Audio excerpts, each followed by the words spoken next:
আসসালামু আলাইকুম, সবাই কেমন আছেন? আশা করি ভালো আছেন। আলহামদুলিল্লাহ আমিও ভালো আছি। এটা আজকে কি রান্না করতেছি চলুন আপনাদের দেখাই।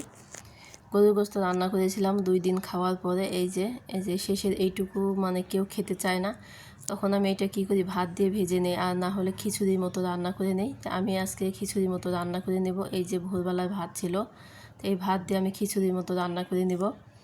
আমি এই গরুর গোশতর মধ্যে আমি যে ভাতগুলো দিয়ে দিলাম, তারপর পানি দিয়ে দেবো। আর পানিটা আমি একটু বেশি করেই দেবো, কারণ আমি যেহেতু একটু নরম নরম করে রান্না করবো, এই জন্য পানি একটু বেশি করেই দিব। আর এখানে কাঁচামরিচ দিলাম, আর একটু গুঁড়ো মরিচ দেবো, হলুদের গুঁড়ো দেবো, আর লবণ দেবো। আর কাঁচামরিচটা দিলাম এই জন্য যে ফ্লেভারটা অনেক ভালো আসবে, এই জন্য আর কি কাঁচামরিচ দিলাম।